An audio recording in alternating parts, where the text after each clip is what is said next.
have an opportunity to learn a little bit more about these creatures that we love so much. Father, I just ask your hand of blessing to continue to be on all of us this season, and that our harvest would be great. Father, we just thank you for continued blessings over our nation. Father, in accordance with your word, we pray for those that are in authority over us. Father, we just ask that you give them all wisdom and discernment, that each decision that they would make on our behalf would be beneficial to us and would bring glory to you.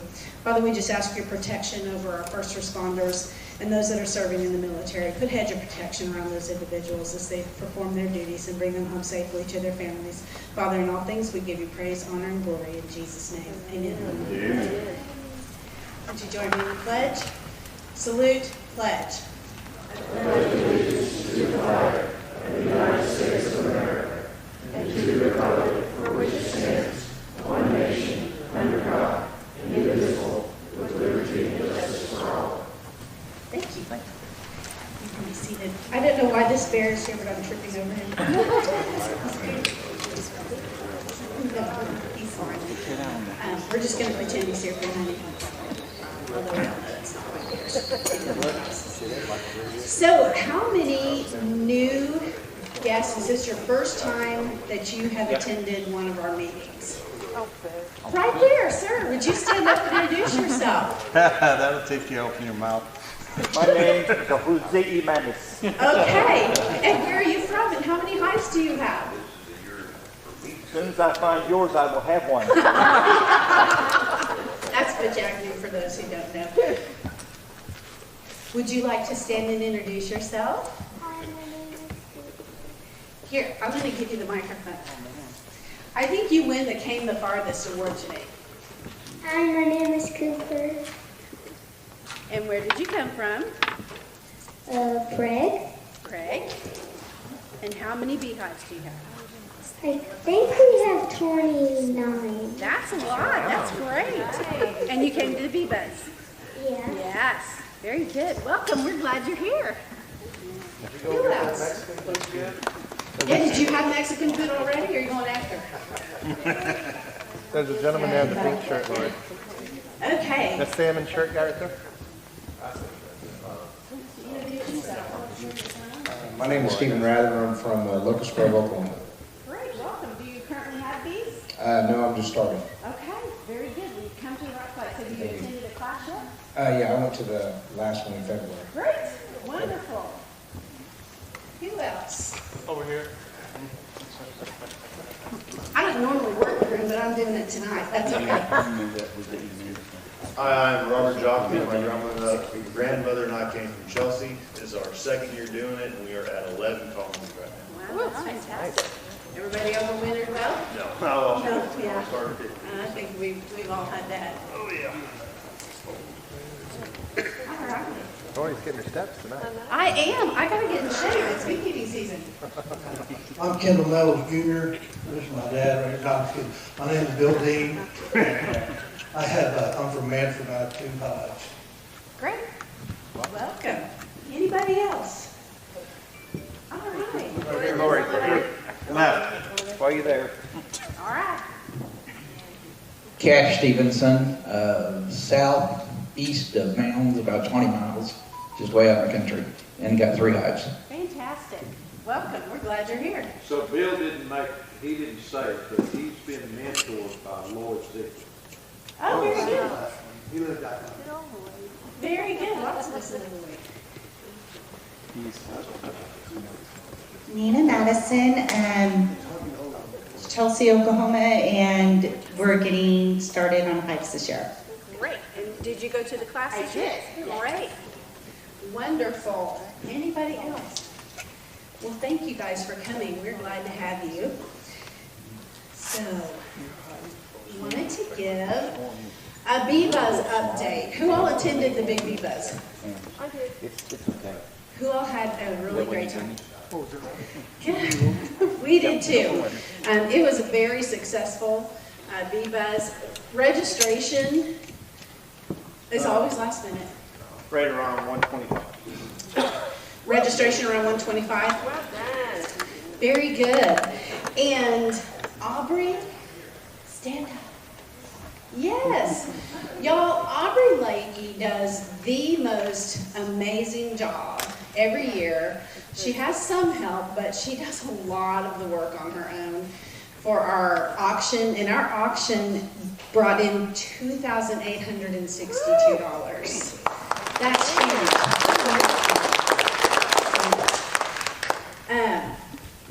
And so Aubrey, I received this in the mail from one of our vendors, who I think they're having a closeout. But anyway, it says Gleaming in Bees Cultures, October 1931, and that will go up to our auction at our next Bees Buzz. Already getting donations. We could not have done this without a small army of individuals.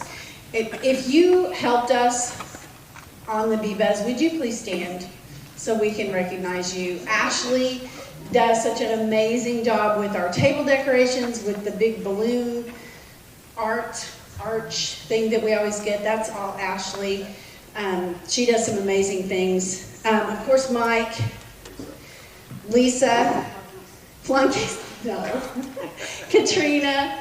Hang on, I tried to write everybody down. Mike Hahn, Holly, Alan, Mia, and Katrina. Did I miss anybody? Please tell me if I missed it. Oh yeah, Brendan. He's our resident. Did you get your battery pack?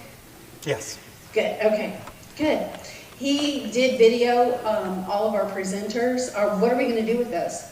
When I get access to the website, they will be on the website. Okay, we'll talk. Look, a bus. We're working on that. Okay, very good. So thank you all, everybody, for, Butch, why did you speak up? I'm so sorry. You said your name was something else earlier, that I'm gonna blame it on that.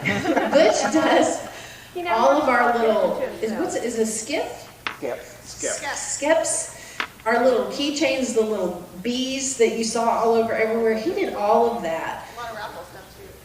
Huh? A lot of raffle stuff. Yes, a lot of stuff for the raffle. All on his 3D printer. Never asks for anything in return. He's just there, solid as a rock, and thank you so much. We really, really do appreciate you. Yes, all of the door prizes were done by Dane, so we really appreciate Dane as well, and he's not here. He's in the parking lot. Is he in the parking lot? I was going to say, I look purple and yellow just for him. Because you know, that whole Louisiana thing. I don't care about it, but I looked in the mirror and thought, he should like that. Okay, where's Holly? You want to come give an update about your grant? All let's do. This is Holly Dallenberg. Did I pronounce that right? Dallenberg. It's Holly. Holly's an entomologist, and she's got some great knowledge. Hi, everybody. I gave a presentation. When was that? November? Yeah.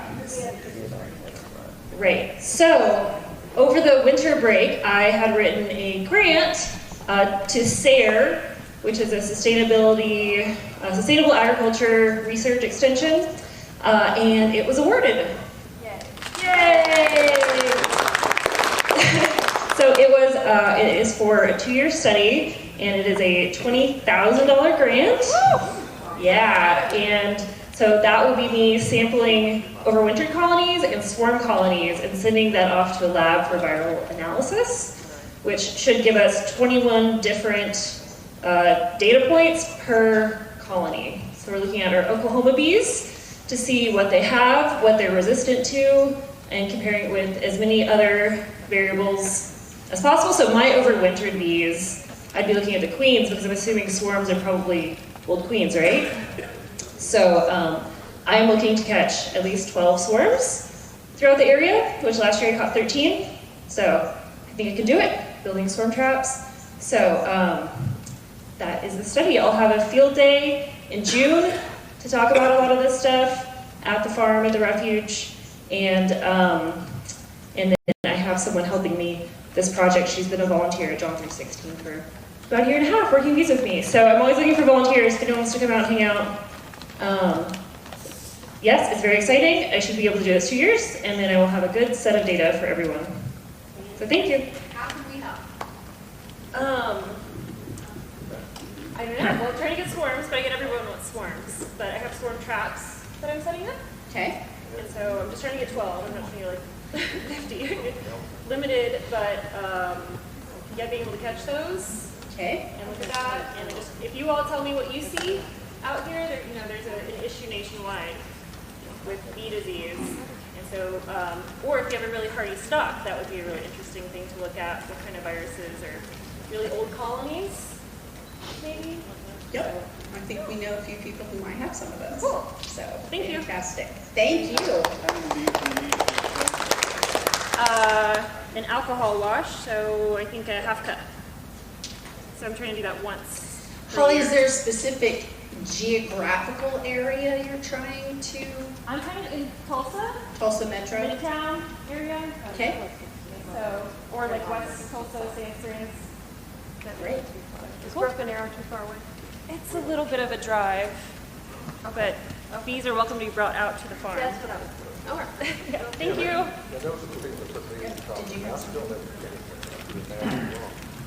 So a couple things on the Big Bee Buzz. One of the things we always look for is how can we improve. There'll be a survey coming out this week. So if you didn't go, there's going to be a question on it that says why. Okay. It doesn't matter, you know, for whatever reason, but what we're looking for is data points more than anything else. How can we improve it? What will entice people to go? If you did go, there'll be a series of questions about speakers, venue, that type of stuff. So if you would, a lot of times we send out surveys, like most companies, and if you get 10 or 15% back, you feel like you did really good. I'm hoping you'll get an email saying it's coming out to get set up. Please fill it out, because your input to us, and I'm not going to ask you now, so fill out the survey and bring it back to us. All right. We are already working on the speakers for next year. So Bob Cashler, if you don't know, sadly, he the Saturday before the Big Bee Buzz, he was going to the doctor, and we had the ice storm. He slipped on ice. He broke 7 ribs, lacerated a lung, fractured a vertebrae. So Bob could not make the Big Bee Buzz, but he and Dane both worked to get the 3 speakers we had last year. And Bob has volunteered again this year to try and get 3 or 4 speakers, depending upon what we can as far as that goes. So he's going to be working on that. So keep his in prayers. He's got a long recovery because, you know, yeah, well, he's older than me. And my bones don't heal that quickly like I was a teenager. So he's going to have a long recovery on it, but he's bored to death sitting in that chair. So he's got something to do now. Yeah. And again, our goal is to keep the price down. You know, if you got the early bird, $40, and you get a meal and listen to 3 speakers, you really can't beat that. Go to any 2-day conference and see how much it'll cost you. Even if you didn't get the early bird, it's still, you know, cost-wise, we're very fortunate. One of the things, this year we didn't do as well as we did last year, by far, and that's sponsorships. We are going to start early on sponsorships. We're to try. If you have a company that you're thinking, they do budgets early, and you can put our name in there for it, we'll get it set up. As soon as we get our speakers, we'll have our sponsorship letter up. If you saw Facebook already, the date's already set. 27th, 28th of February, it's already locked in. We've got the venue locked in, the same venue. So anyway, help us out by filling out the survey. That will help me and the team as far as putting this thing together to make it even better for next year. Thank you. Can we still talk? Yeah. Okay. You want to talk? Who went to the B class? What's going on this Saturday? Build Day. Okay? So Saturday, 9 o'clock. You have to go on the website, sign up, and sign up for your slot. And for anyone who's in this room, if you'd like to volunteer to come out there Saturday and work with us, what we do is we have all the jigs and everything else for it. But as they come in to build their boxes, we help them out, especially when it comes to wiring, waxing their frames and everything. We help them out. So I do need volunteers, so you can contact, thanks James. You should know my number, but go to M3B Farm, you can find it. But I'll give you my number right now. 918-691-6333. And if you just let me know, that way, instead of trying to keep you there all day, if we get enough, then I can say, hey, use you for 2 hours or 4 hours instead of 6 or 8 hours. That's what we're trying to do. With that, Where's it at? Oh, good point. it's at the OSU extension, the same place where the classes are. So we did same room, we just have to set it up different for, instead of chairs, we have big round tables in order for her to do it. So OSU extension on 15th Street, it's right by, west of Yale, right by the fairgrounds. So it starts at 9. Starts at 9 or 8? Online says 8. If it says 8 online, Dane set it up, it's going at 8. That means I have to get up. Al, what time we having breakfast? We have to get up at 6:30. Can I rescind my offer? I'm kidding. No, we're going to be there at 6:30 for breakfast. So breakfast at 6? 6. So if you want to go to, what's the name of the place we got? Tallies. If you want to go to, where? Tallies, 11. Tallies. Tallies, 11th and Yale. 6 o'clock in the morning, you can meet me there. No, I'm not buying, but you meet me there and have breakfast with us. Fun. He's kidding, he's fine. I hope it is the same. I'm pretty sure it's not. Okay, Somebody check. let's talk about what we're seeing, and I'm gonna, Mia volunteered for this abuse. I have so. volunteered for this abuse. This is Mia's responsibility. This was just a spur of the moment thing. And I have no shame, none at all. I got into my hives today and I saw this. And I sent it to a few people and everybody can look at it and we can kind of think about it. The only I think there's a lot of things happening. The one thing that you might want to know that this sits in a box with a frame feeder. So it's got 8 frames in it. And you know when they get pushed kind of wonky because you have a little more space than you need. And so I had them spaced pretty well, but this one was in the middle and it was wonky. So I think we might be looking at some bee space that's weird and drones that are just drone brood. And is that an irregular pattern? Is this a queen that's run out of steam? So that kind of the circle thing that you see at the top, that's some raised comb where I think they were trying to, that I think has to do with that, the wonky bee space that's a result of that feeder being in there. And if anybody had good comments about when you have a feeder, and so you're going to have 8 frames, so what's a good idea about lining them up? Because you're going to have a little more space. So let the discussion begin. And they did live through. Yes, Wes? Oh, I guess I need to take the microphone up. I'll try to speak up where people can hear me. You are pretty good. I'll repeat the question. Is it plastic foundation or is it wax foundation? Plastic. And then on the other frames near this, what do they look like? It is plastic. And to be honest, I pulled this out, and when I saw it, I did not know what I was dealing with. So I immediately put it back so I could think about and see what's going on. They're on their 2nd week of a Apogard treatment, And I was basically in there kind of looking to see if anybody needed food. They did not. So with that the apple garden sitting there, I just wanted to get in and out. I wanted to check and make sure that it was sitting over brood.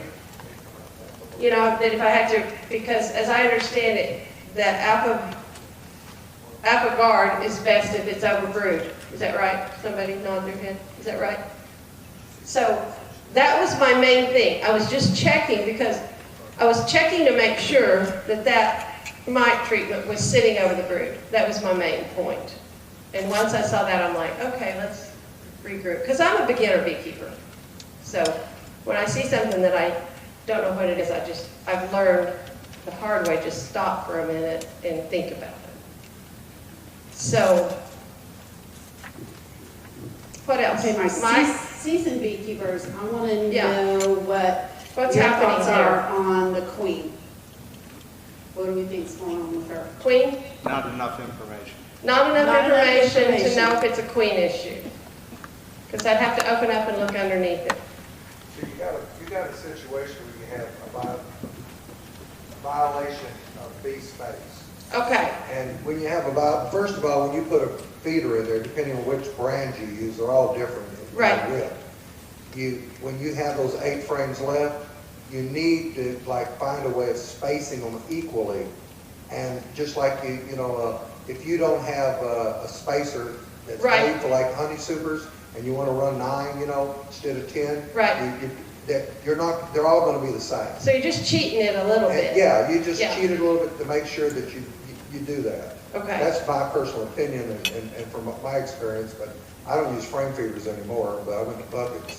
Yeah. But if you've got to give an extra space, some people take the feeder and they push it up against the frame. Okay. And they leave that empty space next between the wall And the feeder? and the feeder, and you get bird comb there. Okay. Okay. And it doesn't matter if it's a plastic foundation or regular foundation, it's a violation of bee space. Bee space.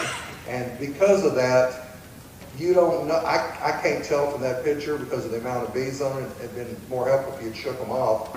But I was scared. you shouldn't be I scared of the ran. bees. I was like, I don't know. Yeah. No, I wasn't scared of the bees. I was trying to figure out But anyway, I would have to see another frame Right. with her brood pattern. Okay. Without any obstruction and shadows that you have there. And you could see if her brood pattern is spotty, if she's hitting and missing, and how old is this queen. But it doesn't matter because you can get a brand new queen and she's Okay. not well mated. Okay. Down there, right in the center bottom, there starts to be a little patch where it looks a little more solid. But I agree 100% with you. I need to push it and get in there. So the reason I say there's not enough information, so a lot of times when you have damaged comb, or in like this case here where you got a little hollow spot there, a lot of times they'll put brood crumb in there. What I would say is check the rest of the hive out. Right. Check what type of frames you've got there, where you got regular frames for the right, Perfect. and see what you got for a pattern, because just like you're saying, is that you might have just this one spot that it's this wacky comb, and she's putting in, now it concerns me the fact that there's drone spots right in the middle and everything, Yeah. but I would just go check your others. If you go, I have one today that I was looking at, and right there where the brood would normally be, it was all drones with a little bit on top, but it was all the way to the side. When I checked the rest of the frames, she'd laid up just beautifully. Okay. So to me, you have to have more information and look at the rest of it to make a determination. Okay. Well, I appreciate it. I just basically wanted, I found it puzzling and I thought, let's share it so maybe we can all. So what would you do with that wonky comb? Right there. What would you do with that? Would you just leave it, or would you scrape it off? For right now, I'd leave it. They're growing right now, just leave it. Just leave it. You're gonna have some drones that come out of there, but you've got it over to the side so you can move them out anytime you want. Okay. All right. One other thing, is Travis Helm here tonight? Travis? Travis, I will see you later, sir. Well, I've got to go here in just a second. Oh, okay. He's not in trouble or anything. It's not in, I need to go give him my. it's not like legal. See you after the meeting. Thank you, guys. Oh, wait. I don't need a microphone. It's pretty much drone time anyway. Yes, but we're recording, so Oh, I want to be able to hear you. We're recording. It's pretty much drone time, so having drones in your pattern's not, it's kind of weird where it's at, but it's not uncommon. I'll try to check that, keep you posted. Thank you guys for your That's great. comments. We expect to see more pictures, Everything's a puzzle. more You know, pictures. I really liked I'll send more that. pictures to you. It might be fun if you guys are seeing weird, anomaly, strange things like this. Hi, Dane, Tardy.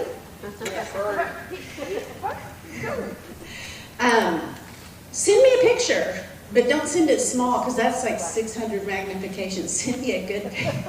For the moment. And we'll look at this stuff. So, Mia said that she was on her second week of treating. Is everybody treating right now? Waiting? What are we doing? Come on, this is supposed to be interactive. James, Deming, what are you doing now? Nothing. Nothing? I'm behind. Are you behind? Well, you'll be very busy during swarm season, so. Yeah. You're busy. Okay. Feeding? Is everybody feeding? No? Not yet? A tiny bit. A tiny bit? If they're light. If they're light. If they're light, we're feeding. Okay, what are you guys doing? Brett, what are we doing? I planned on checking for mites in a couple weeks. We Okay. have a whole bunch that's still brewed, and some of the colonies are a little small, so I thought, instead of doing it now, we'll wait 2 weeks. I'll make a whole lot more. Yeah. Nurse feed. Yeah. All right, is everybody Everybody seeing look good? orientation flights? I had orientation flights today. That made me very happy. Lori over here. Things are blooming already in bed. I've seen trees blooming. I'm not sure what kind they are, crab apple or whatever. Yeah, I think it's fixing to pop. I have a big silver maple in my front yard, and it is just about covered with buds. And my backyard's full of henbit, which makes me happy. And the purple dead nettle will be right after that, so I'm very happy about that.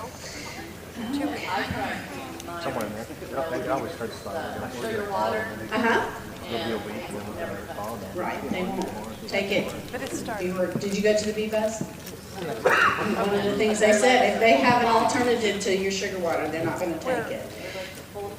I'm Yeah. helping it right now with that. What are you coming up here for? Are you taking their microphone? She started me talking, so now I gotta keep going. Hey.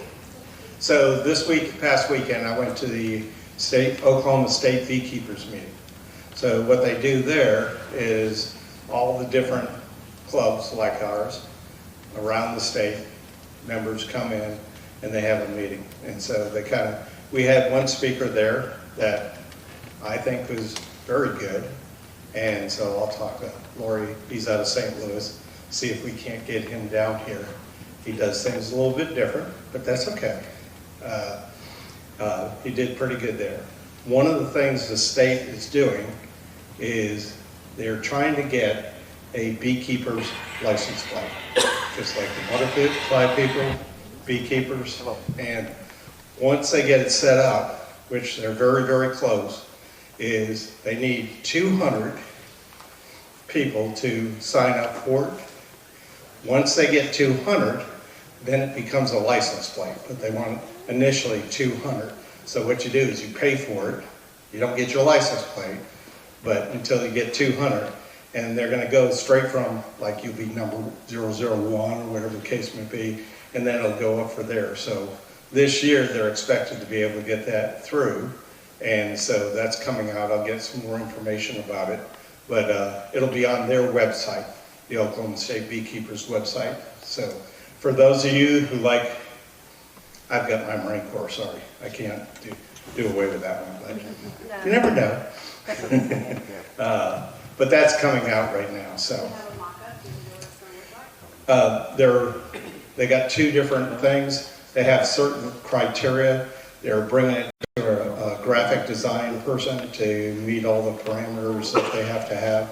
Once they have that, then they'll be putting it on their website what it looks like. Is it the legislature that does that, or is it just? It's the state beekeepers that are pushing it through. Through the legislature?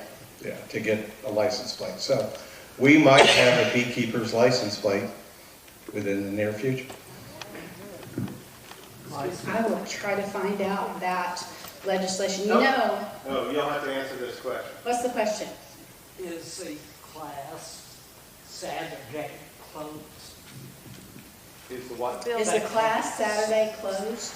No, it's open. No. It's not a class. It's just a for build day. Building hives. Okay. Yeah. How do you go about signing up for that? I think you just show up. So you'll get have you taken a class? This is my first time. I'll tell you what. Oh, talk to Mike Talk at to the me, we'll break. see and I'll tell you all about it, and then we'll see if it meets what you can do, okay? Okay, great. Thank you. Lori, I think you had a question.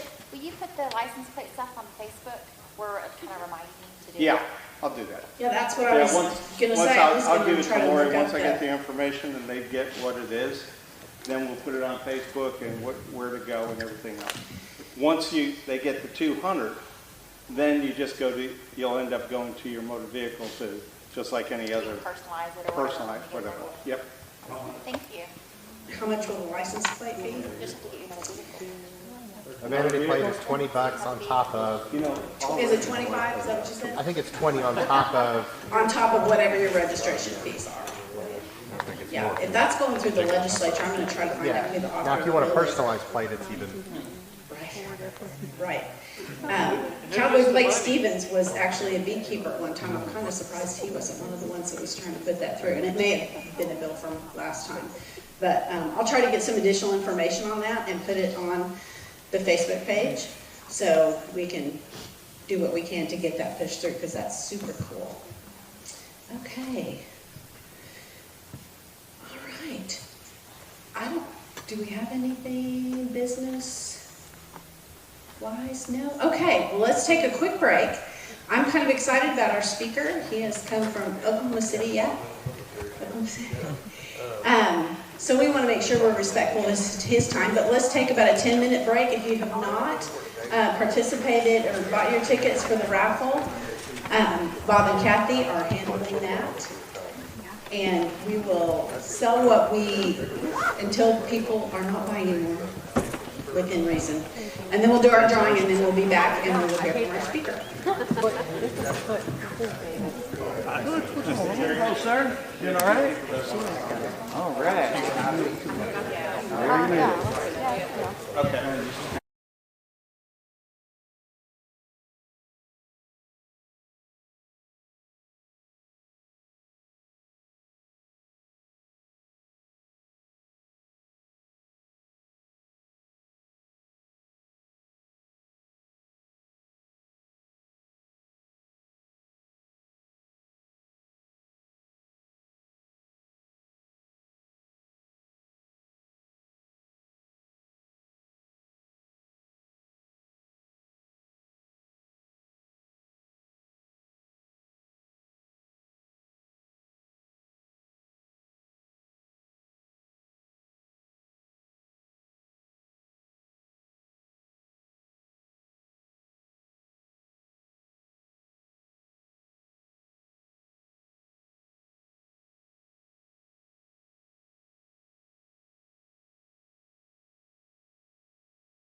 go away. Every friend is working up. We was telling her she's got to do a speech for 4-H on the bees and tell her friends about the bees. So we need to get with you and see I'm only if gonna buy hold a this bunch for a of bees that she can hand out to all her friends. So I'm excited about our speaker just because I like to learn, not because I'm so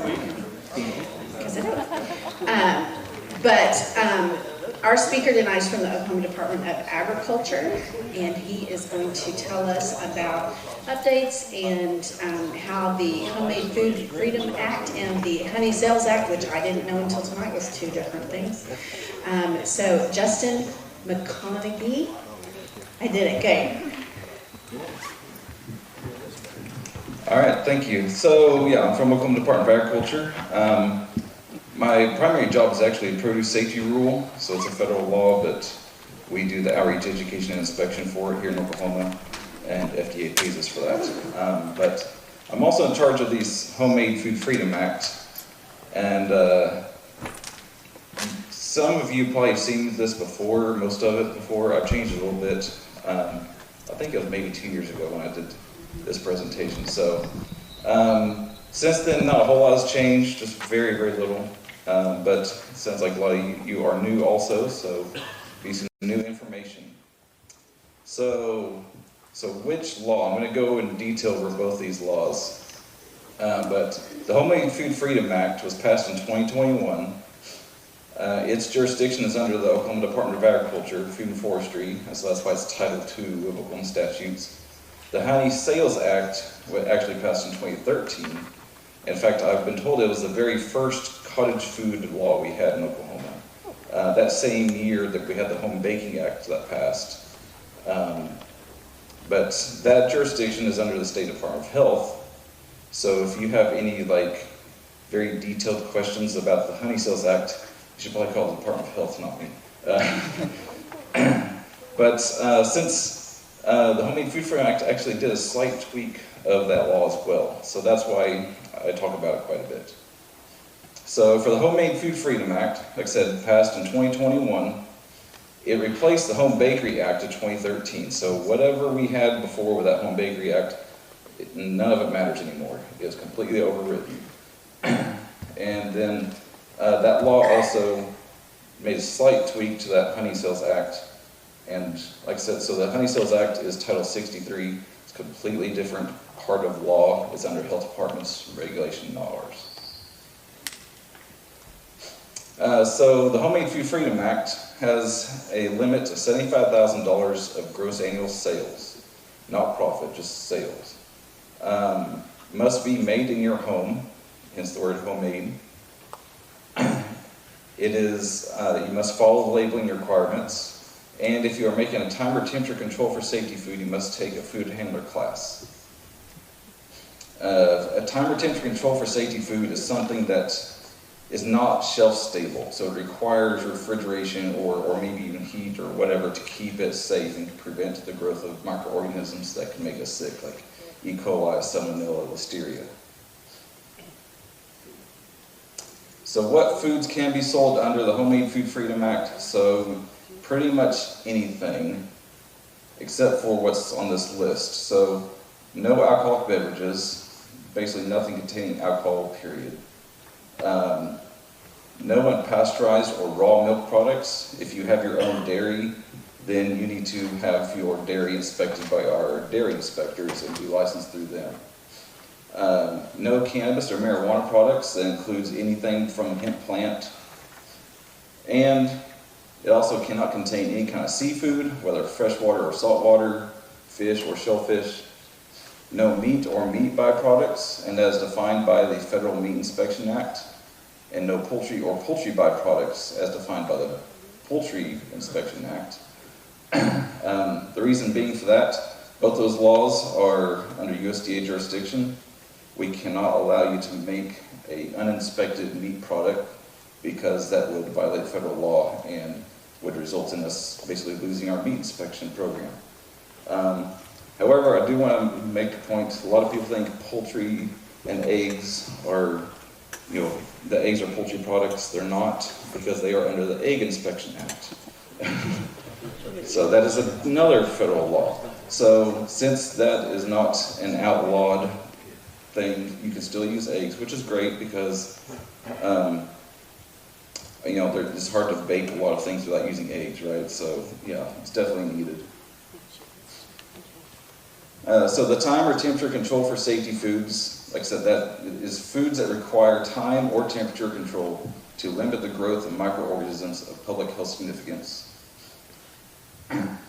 So the definition, legal definition of that is it has a pH level of 4.6 or higher, or water activity of 0.85 or higher. So water activity is not just the amount of water in a food, it's also how much, it's how much water is available for bacteria to use. And one way, that there's like 3 ways to reduce that. 1, reduce the amount of water, of course.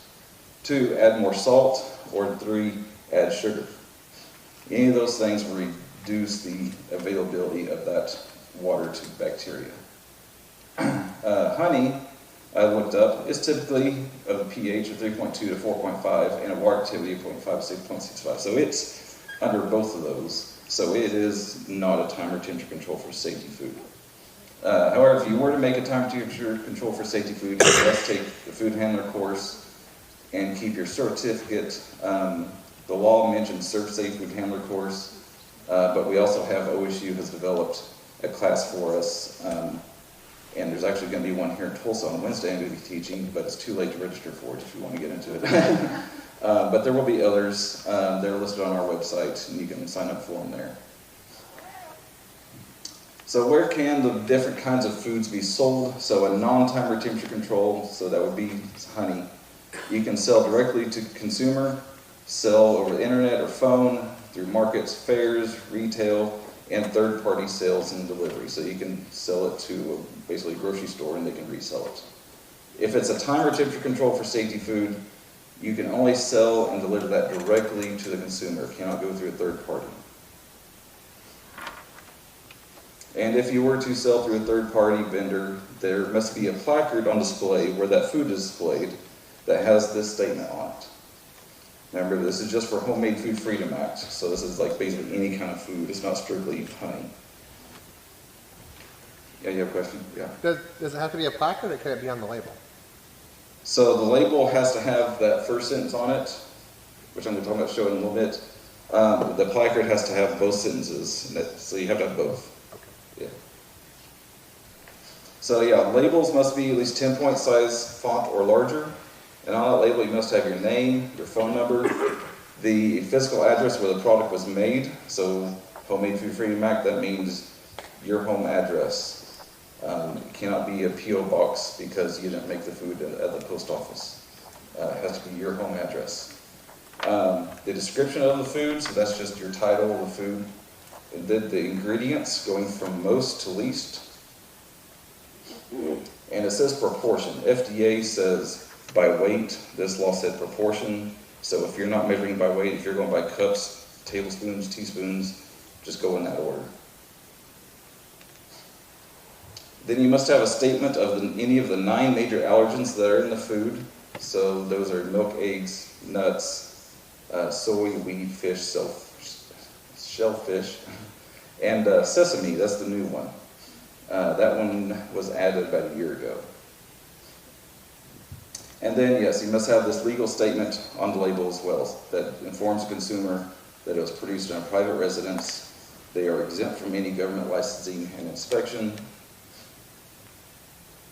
And then also, last year, we finally got passed, took us 2 years to get it, but a lot of people were concerned about having mostly their address on that label, knowing that anybody could find their house with it.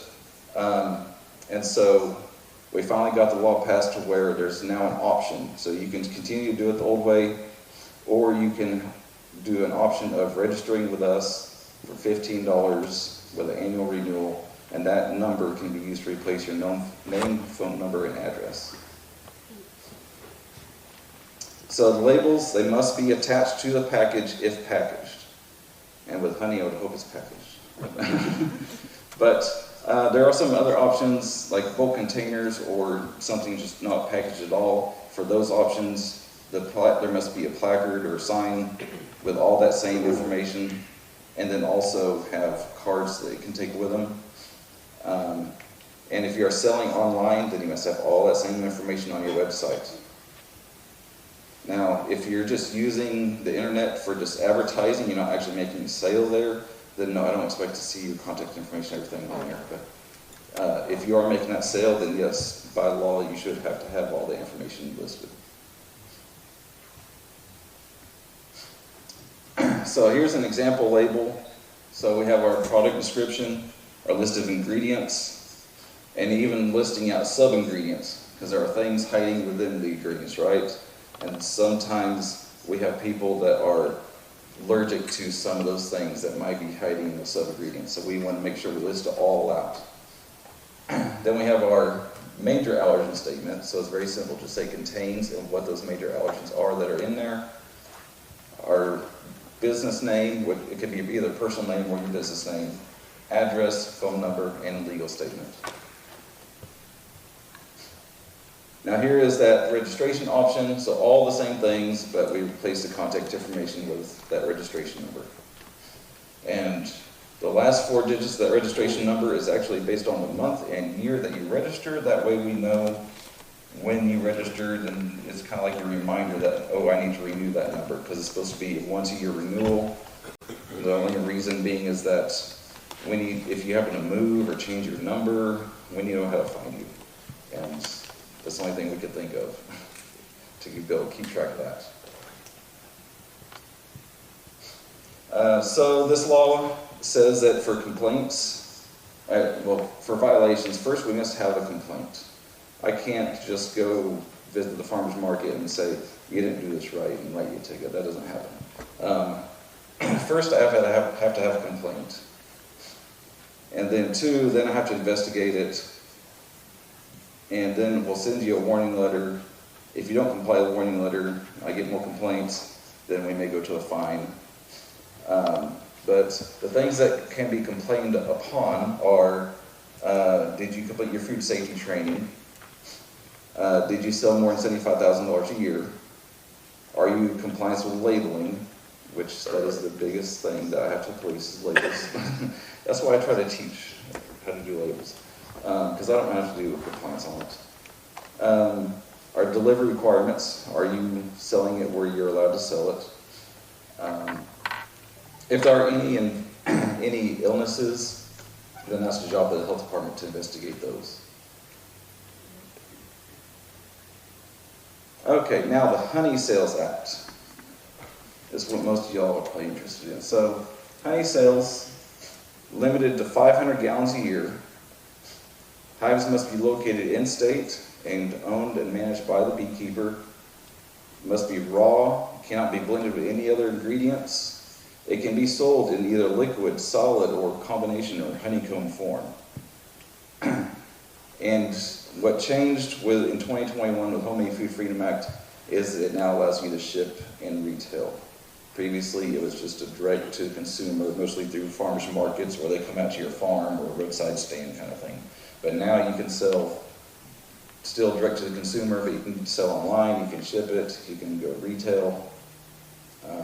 So you have a lot more options on sales now. And this right here is the language. This is where the Homemade Food Freedom Act actually changed that Honey Sales Act. So notice we're Title 63, that's the health department's title. And red is where they struck out text, green is where they added text.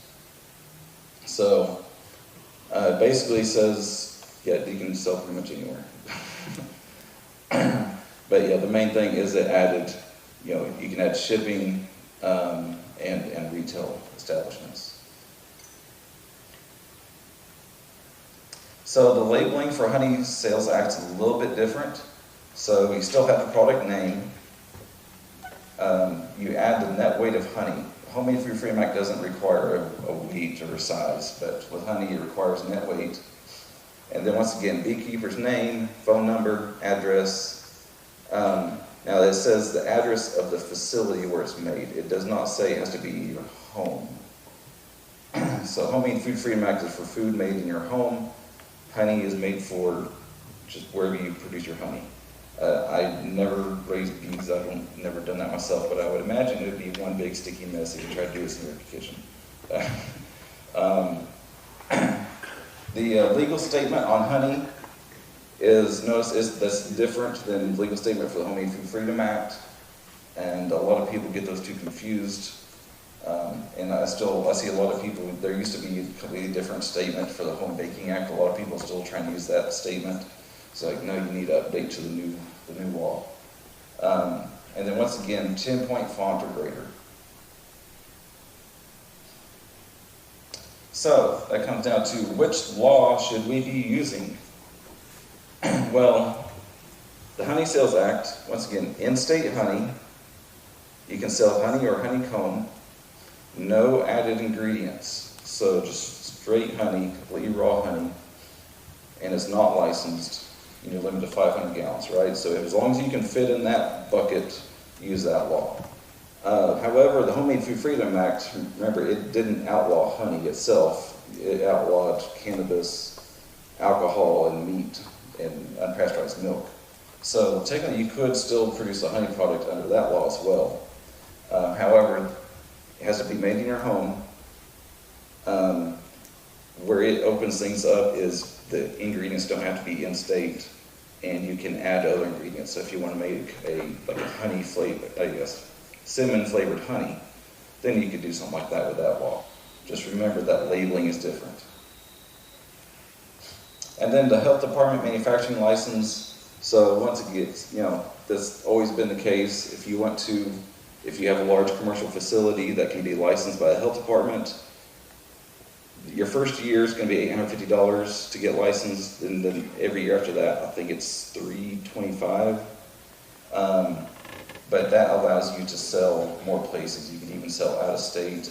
You don't have to have all the same. The labeling stuff changes, and you're no longer limited to 500 gallons, no longer limited to $75,000 with the Homemade Food Freedom Act.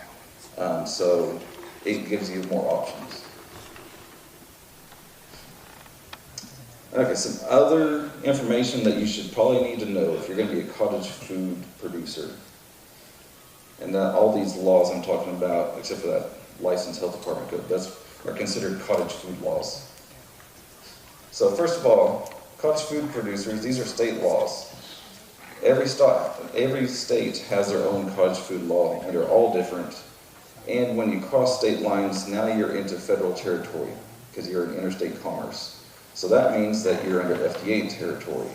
And FDA has a lot more stricter requirements than what we do.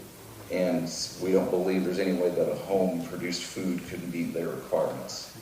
Now, if you get that commercially licensed by the health department facility, then you probably can meet FDA requirements, but with the cottage food laws, you can't. Sales tax. So, I know we all had that sales tax on groceries last year changed, and it made things a little bit more complicated and confusing. So I did contact the tax commission to try to ask them, hey, how does this affect our Homemade Food Freedom Act producers and our farmers markets? So I'm not the tax commission. If you have detailed questions, contact them. But what I got out of them was, so Homemade Food Freedom Act products are processed foods. All processed foods do have to collect sales tax.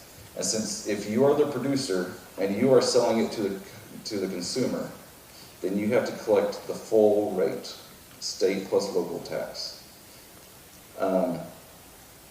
If you are selling a raw agricultural commodity, then, which honey I believe is, you can call tax commission, make sure, maybe someone's already done that, I don't know. So typically things like produce, I deal with the produce law. Produce sold at the farmer's market or off the farm is no tax because it's a raw agricultural commodity sold from a farm. It'd be the same as a farmer selling a truckload of wheat. They're not charging sales tax because it's a raw commodity from the farm. But once we get into that processing, so that Homemade Food Freedom Act is a processed food, that's when we get into charging sales tax. However, if you are selling wholesale to a retail vendor, then you don't have to worry about that. they are the ones that collect that sales tax. So that's one good thing. You don't have to worry about that so much. But yeah, if you have any questions, contact Tax Commission. That's where you'll have to get your license. That's where you have to submit all your payments and everything. Recommendations. So we always recommend a food liability insurance policy because your homeowner's insurance will not cover an illness that someone got E. coli because you made some bread or whatever. A lot of farm policies also do not cover that. Make sure you talk to your agent to make sure you're covered. If not, then you may have to reach and look for another policy that covers food liability. The OSU Food and Agricultural Products Center is a great resource in our state.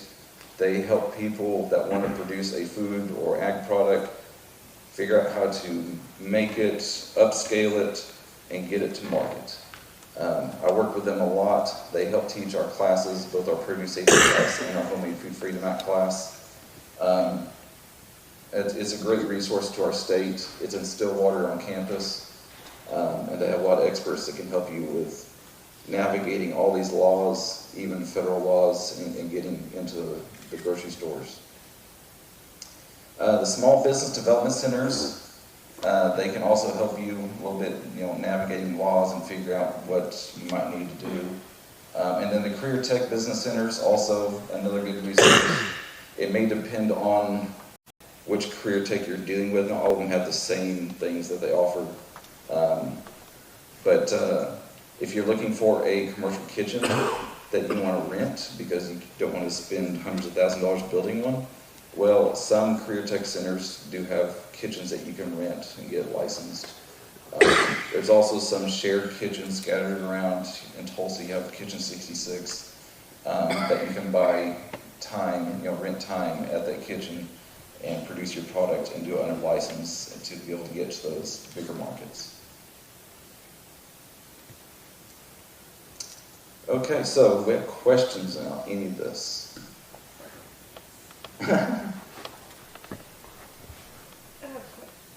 Yes. How do these laws and requirements apply to donations?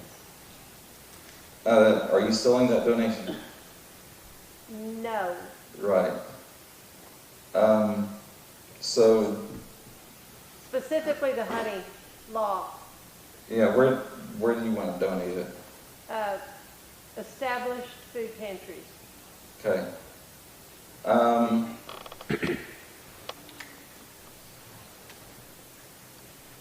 Typically, we don't care a whole lot if things are donated because it's not a sale. But in that instance, I would probably say the Honey Sales Act would probably be good. Just label it that way would probably be a good way to do it. That might be a good question for the health department. Okay. Yeah, because you could do honey, but when it comes to Homemade Food Freedom Act, that's not something that typically the food banks take. No, just honey. But yeah, honey's, if it's just a bottle of honey, then they'll probably take that. And yeah, ask the health department, because that's going to be more their area.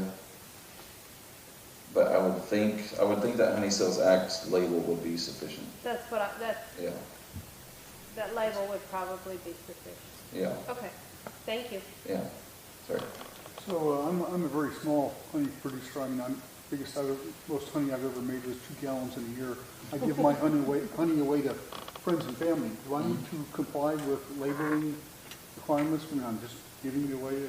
No, if you're giving away, no. Don't worry about the labeling, because that's what I said. It's the sales that we're worried about. Okay, you have a question? Okay.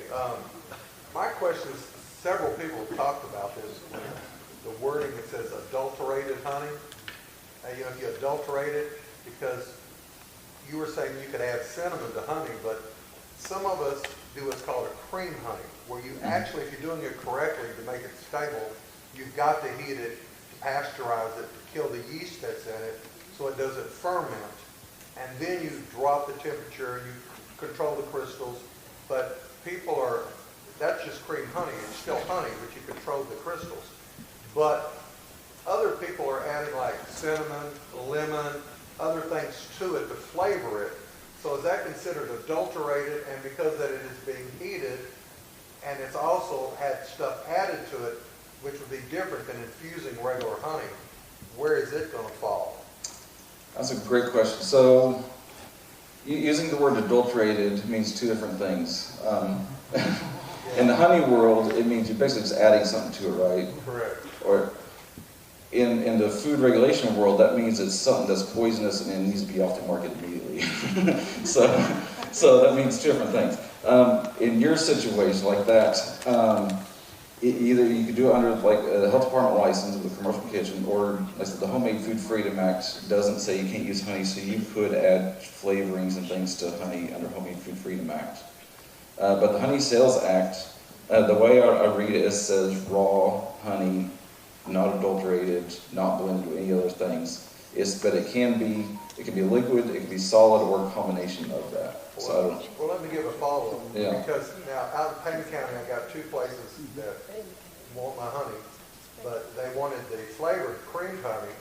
Now, they told me I had to have it, get a sales tax number and all that stuff, you know, and I did all that.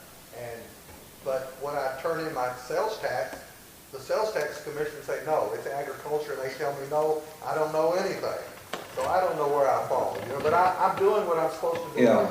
Yeah, I ran across that too when I was asking them about this new sales tax, because they have this memo. They've historically said that things sold at the farmer's market, the raw agricultural commodities, are no sales tax, but they never thought that there were processed foods also being sold there. So that's where I actually had to educate them some on that, because they always just assumed the farmer's market meant you're selling meat, eggs, and produce, and that was it. So that's something that you have to talk to them about, because they sometimes need to be educated too. Well, I just keep the receipt where they send it back to me telling me I don't know. Okay, great.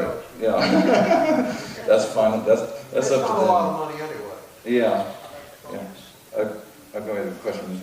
So when I talk to them about it, so under that, because I have an STS, I still have to go every month and tell them how much it is. Exactly. And then what happens is you go on to the next line and you say agriculture, and it comes out 0, but they still want you to put it in every month so that you're showing that you're still doing it. And then also, for instance, my case, I'm selling honey like that, so it'd be agriculture, but if I sell bees or bee equipment or something like that, then there's a sales tax on there, and I have to put that in separately as far as what county and everything else. But for honey, they require you to go ahead and put it in, and then you exempt it for agriculture. It comes out 0, and it's just work you have to do every month. It's just paperwork you have to do every month. Yeah, thanks. I've never had to go through that myself, so that's useful. Yeah. It's just fun. I get my daughter to do it. Okay, so if you're adulterating the honey, and you do it in a commercial kitchen, does that supersede does it not allow you? It allows you to do it without falling under the order. Yeah. If you're doing under license with the health department, then you don't worry about either one of these laws. You're allowed to sell more places and even out of state, because you'll be on the health department, and then you could register your facility with FDA, and then you should be good to go out of state. And okay, you had a comment here. Yeah, just about the sales tax. The sales tax permit is generally, if you're selling at a farmer's market, sometimes they require a tax number. It's a $20 fee, and my kid is right on the head. It's a 3-year deal. Because honey's agriculture is exempt, so you just fill out the form and say 0, basically. Okay. Yeah, that's good to know. Yeah, thank you. That's good to know, because I do all these and I don't always know the answer because I don't go through it myself. That's what I expected it to be, is raw agricultural commodity. But until it gets to be the cooked items, the bread.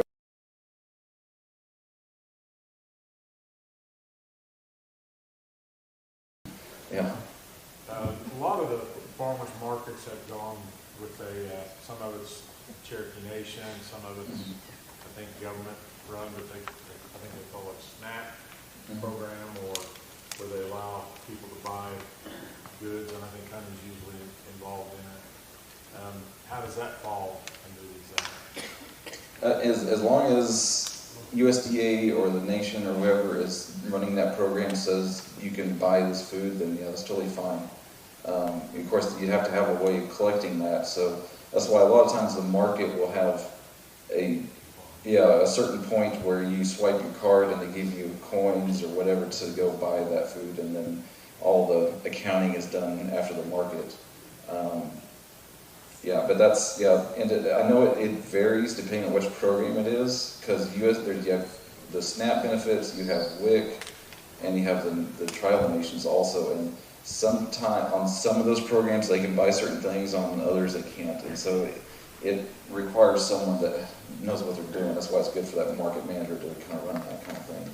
But yeah, so like on SNAP, honey's not on it, okay, but the Cherokee Nation, in order to be on the Cherokee Nation, you'll get an app, you'll get training for it, and then what happens is that when someone comes up, they show the card, you scan it, and then it shows them how much money they have, so it's all done there, and they can't buy anything unless it's on their app, so, and the last 2 years, or last year, they put honey on it, but normally they would not be on it, and that was a 2-year grant program, so in 2 years, the Cherokee Nation, depending upon if they extend it or not, they might not have honey on it. Okay.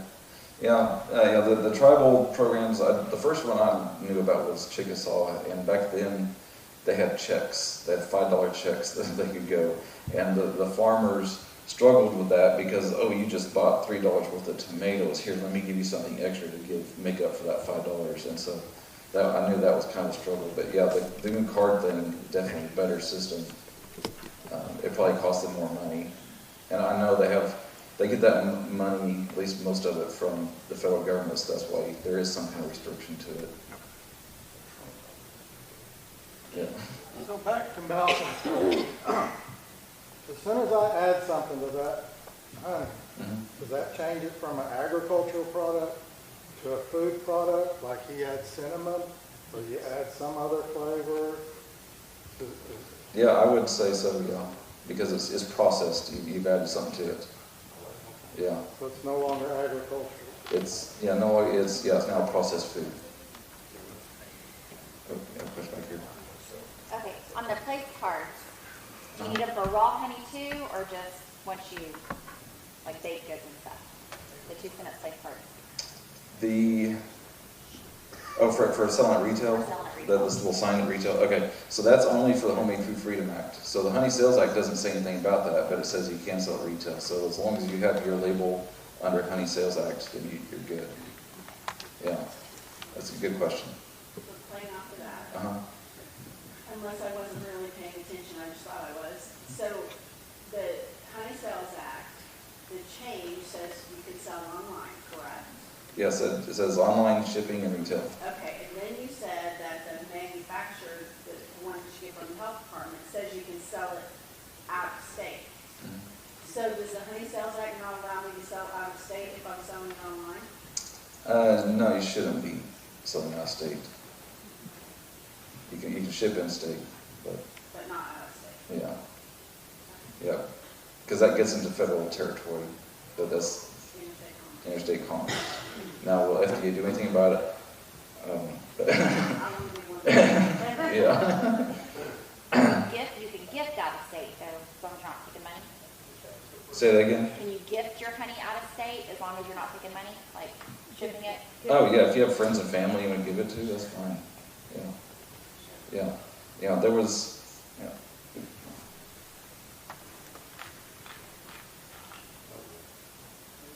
Okay, yeah, so it can be sold by the beekeeper, a designated agent of the beekeeper,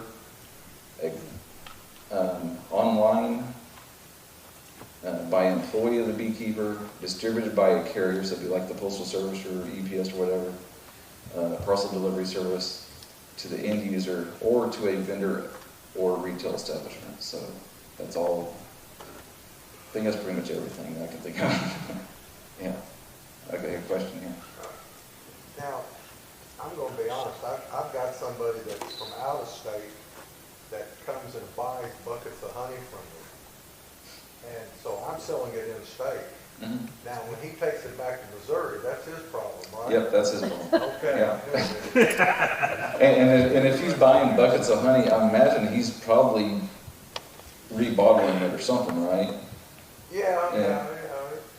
So if he's doing that, he needs to do it under state laws, which would be, that state's health department. I make the sell at my property too. Yeah, you could meet them at the state line and sell it, and they take it home, and you're done with it, right? Don't get me kind of deals, I don't want to drive 2 hours. Yeah, so, yeah, it can go out of state if they take it with them, but you just don't sell across state. Mhm. I think I know the answer to this, but I'm going to ask it anyway. So, can't sell meat or meat byproducts. Not under these laws, no. But you can sell meat if it's inspected. Right, but if I'm using beef tallow to make stuff with honey in it, that's not a food, so it doesn't. Correct, right. Yeah, so non-food items, things made to go on the skin, those are legally cosmetics. And from what I understand from the health department is that we do not have a cosmetics law, so do what you want. But don't sell across state lines, because then you're in federal territory.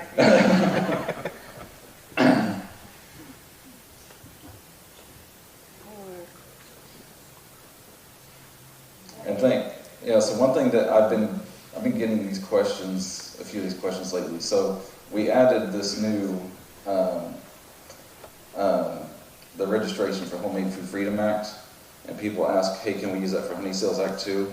And the answer is no, because it was specifically written into our Department of Agriculture Homemade Food Freedom Act language. It was not put into the Health Department's Honey Sales Act language.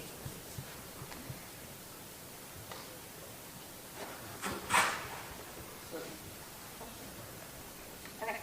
Yep. Elaborate on cosmetics. So anything, lip balms, all that, you don't have to worry about anything. Yeah, if it goes on the skin, it's not food, right? Yeah. Yeah, so, skin products, eye makeup, soaps, those things, yeah. What do you worry about with like allergic reactions and stuff on that kind of food? Yeah, it could be, that's between you and the consumer, I have no idea. Okay.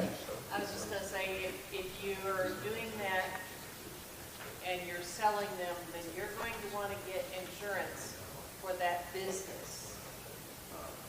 So you need to talk to an insurance agent.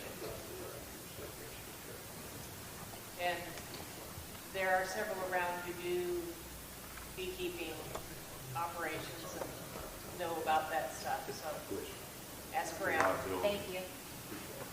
There are some beekeeping insurances that cover products like candles, lip balm, that kind of stuff, as part of the policy. Yeah. The biggest claim against beekeepers is fire, setting someone's field on fire with your smoker. Really? Yeah, that's their biggest claim. Does your homeowners cover that? Not if you're in a business selling stuff. Okay, this stuff is, I used to work in insurance, okay, so those things, not only, once you start selling stuff, not only are the products and those liabilities are excluded from your homeowner's insurance, but the equipment that you use. So stuff that you may be hauling in your pickup and you're in an accident, that's commercial equipment because you're in that business. And so if you have an accident, if the stuff is destroyed or it's not going to be covered under your regular auto insurance.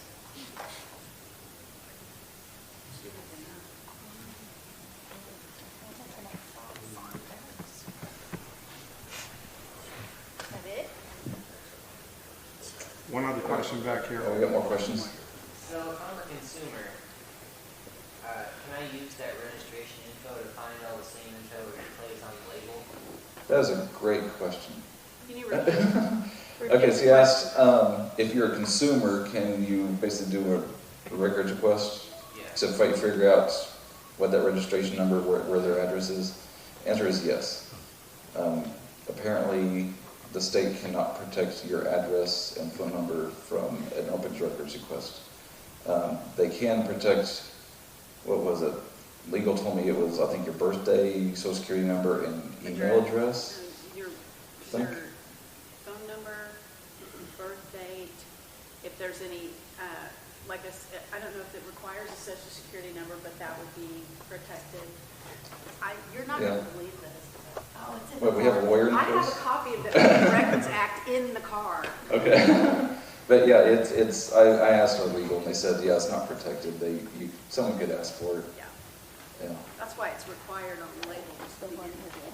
Yeah, well, yeah, Identify where it came the reason for it to be on the label to start with is so if someone were to get sick, we need to know where it came from because we need to stop that outbreak, right? We don't want that to ever happen, but it can happen. There's always risk with anything, especially food. So, yeah, that's why originally you had to have address, phone number, everything on that label because we don't have a license with you, you're not inspected, so we had no idea who you were, and that's why you had to be on there. But, I understand people were also very concerned about that too, so that's why we got the registration going. And so, still not 100% protected. I mean, if you're selling something to the consumer, you're putting yourself out there, maybe you have a different career if you're uncomfortable with that. Well, and the good news is for honey specifically, if you're processing it at the bee yard, you can put the address in the bee yard instead of your house, correct? I don't know what that is. So, like, for instance, Malcolm, he doesn't do his bottling and that kind of stuff at his house. He has a different place that he does it. I have a building in Atlanta. Yeah, right. Yeah, I do. So- Allegedly. Yeah. But the Honey Sales Act says a facility. The Homemade Food Freedom Act says home. So yeah, with the Honey Sales Act, yeah, you could have a really nice commercial type building and not be licensed, as long as you're under that 500 gallons. So we're getting into fun stuff here. So if Malcolm's over there in his building processing honey, the moment he adds cinnamon to his cream honey, he's got to go home and do it? Yes.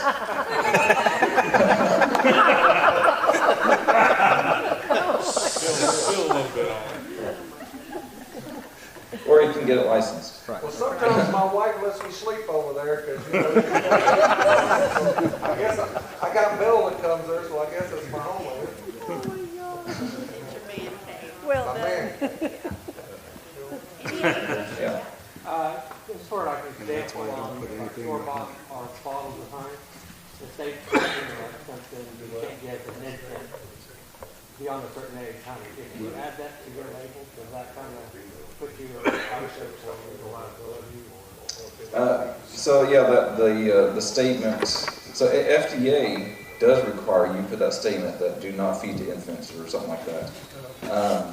That the state law does not mention anything about that. So are you required by state to put it on there? No, but it would be an excellent idea just to help cover your liability there, because there may be people out there that don't know that.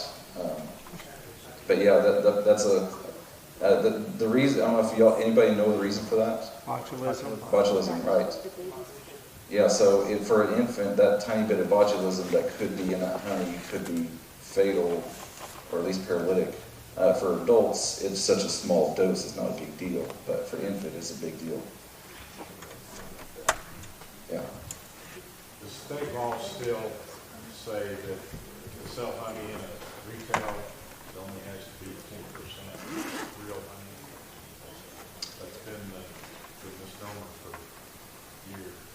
I don't know. To label it as honey, not raw honey.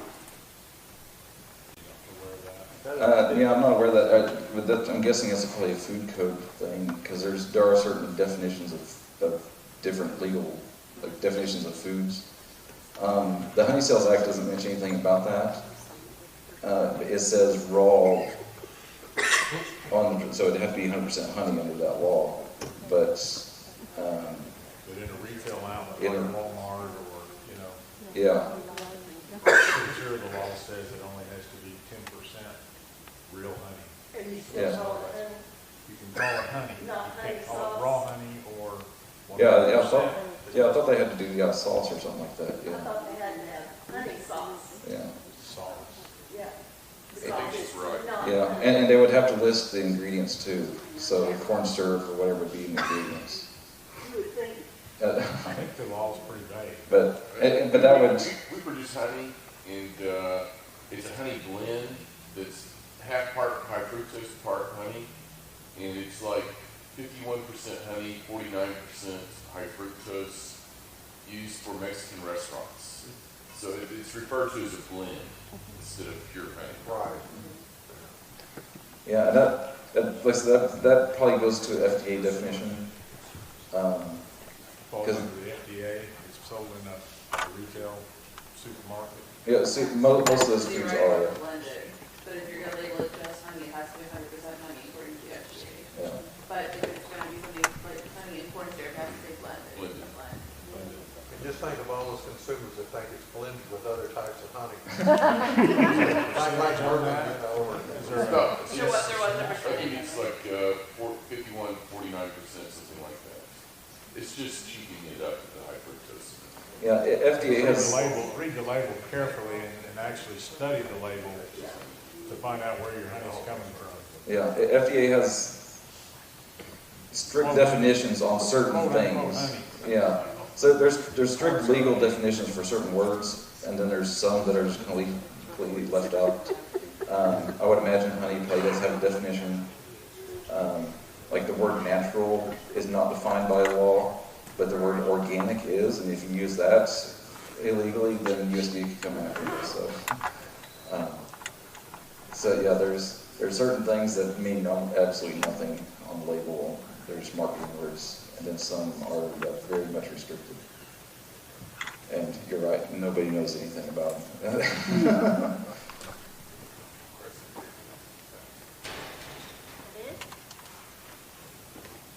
We'll wrap it up.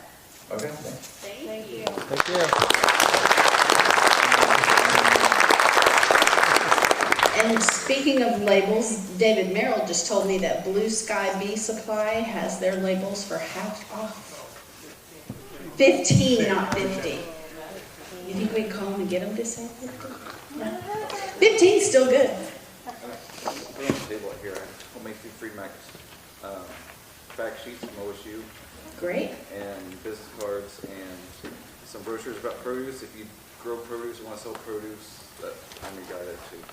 Great. So resources out in the hall on the table. I will grab some of those and scan them and put them on Facebook as well, if that's okay. All right. Very good. Well, thank you everybody for coming. Daylight savings times did not mean that we are light outside, so be careful. Travel mercies on your way home, and we will see you guys back here next month. Come by yourself.